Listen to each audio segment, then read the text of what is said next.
Hello!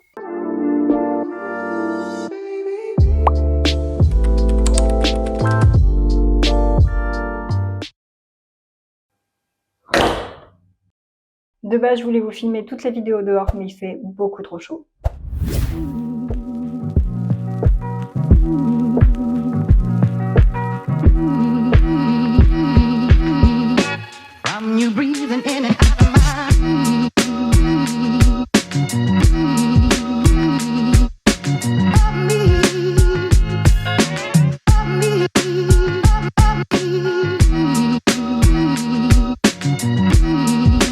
Le Jardin des Plantes, c'est un immense parc public et c'est le premier jardin botanique de Toulouse. Il a été créé en 1730 par la Société des sciences de Toulouse dans le quartier de Saint-Cernin. Il a été déplacé deux fois, une première fois en 1756 vers la rue Sénéchaussée qui s'appelle maintenant la rue des Fleurs, tout simplement parce que le terrain n'était pas d'aussi bonne qualité.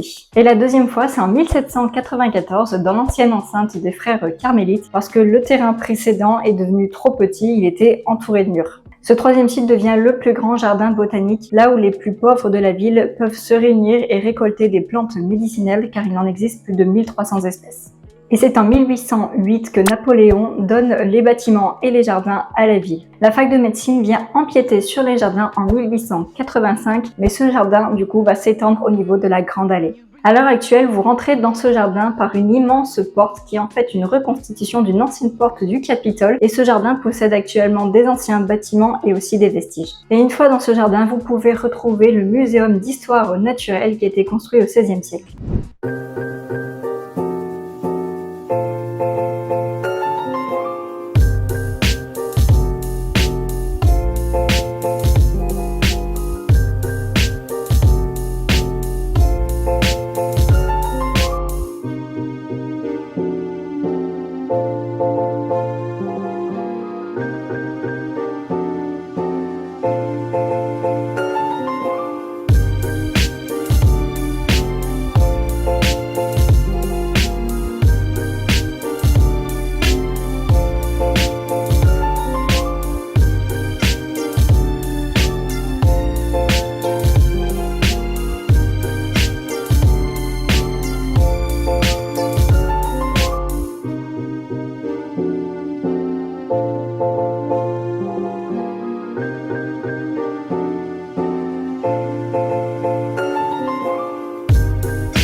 En parlant de ce musée, il a été fondé en 1796 et a ouvert ses portes au grand public en 1865. Le musée de Toulouse a été le premier au monde à ouvrir une galerie préhistoire. Et c'est en 1887, à l'occasion d'une exposition universelle qui a eu lieu à Toulouse, que les jardins de l'université se sont mêlés au musée. Si vous souhaitez visiter ce musée, je vous conseille d'y consacrer 3 bonnes...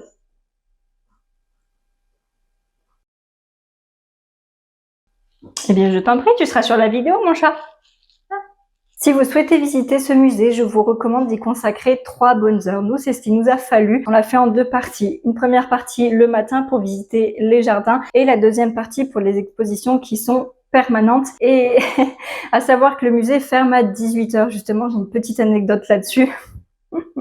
À 17h30, on commençait déjà à entendre les annonces pour nous prévenir que le musée allait fermer ses portes, justement. On voulait absolument finir ce musée, en fait. On en avait quasiment vu que la moitié. On s'est dépêché un petit peu, mais on a profité du musée, je crois, jusqu'à 17h55, vraiment au dernier moment, jusqu'à ce qu'on nous mette dehors. Mais au moins, voilà, prévoyez du temps.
Le Capitole est un monument qui abrite l'hôtel de ville et le théâtre du Capitole. C'est l'emblème de la ville et là où s'assoit le pouvoir municipal depuis plus de 8 siècles. En plus d'admirer l'extérieur, vous pouvez également visiter l'intérieur. Vous avez un musée, la salle des illustres. Vous allez y retrouver de nombreux tableaux, des dorures, des sculptures et des pièces en marbre. Ce bâtiment est conçu fin 19e pour représenter la magnificence de la municipalité toulousaine. Et je dois admettre que la salle des illustres me rappelle vraiment étrangement la galerie des glaces au château de Versailles. Mais en version réduite. En vous baladant sur la place du Capitole, vous pourrez remarquer qu'il y a les 12 signes du zodiaque qui ornent la croix occitane se trouvant sur le sol. Cette croix est l'emblème de la région Occitanie. Cette croix a avant tout une symbolique religieuse avant d'être spirituelle. Elle est constituée d'un liseré jaune sur fond rouge. Les 4 branches de la même longueur font référence à l'égalité des hommes entre eux. La bordure jaune, quant à elle, rappelle qu'ils sont tous unis par Dieu. Le fond rouge matérialise le monde en souffrance sous le regard des 12 apôtres qui sont représentés par les boules au bout des branches. Mais vous allez me dire, que viennent faire les 12 signes du zodiaque ici ? C'est en 1995 que Dominique Baudy, maire de Toulouse à ce moment-là, confie au peintre-sculpteur Raymond Moretti de décorer la place du Capitole avec cette croix occitane. Un véritable défi parce que, entre-temps, la notion de laïcité a fait son apparition. Il aurait été malvenu de représenter les 12 apôtres. Vous comprenez mieux pourquoi c'est un réel défi. Mais l'artiste souhaitait quand même combler ce vide. Enfin, ces 12 vides. Il propose alors d'y représenter les 12 signes astrologiques, qui représentent également les 12 mois de l'année, mais aussi les 12 heures de la journée. Et bien évidemment, cette proposition ne fait pas l'unanimité. Mais Dominique Baudy prend le parti de l'artiste en expliquant qu'une œuvre n'est pas censée décrire la réalité, mais peut laisser place à la créativité. Il aura donc gain de cause et Raymond Moretti a pu réaliser son projet en utilisant près de 20 tonnes de bronze. Et c'est également lui, l'auteur des peintures des plafonds des arcades du Capitole.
Qui recommence 4 fois la même prise parce que l'enregistrement ne veut pas se faire via ma montre.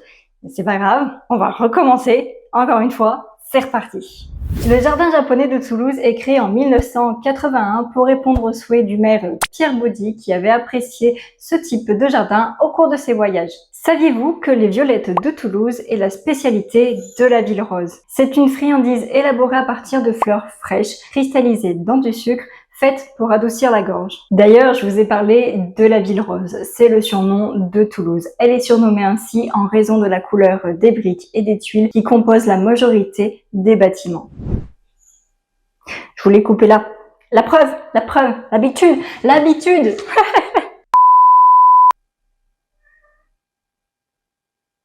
Viens, je t'avais dit que j'étais là.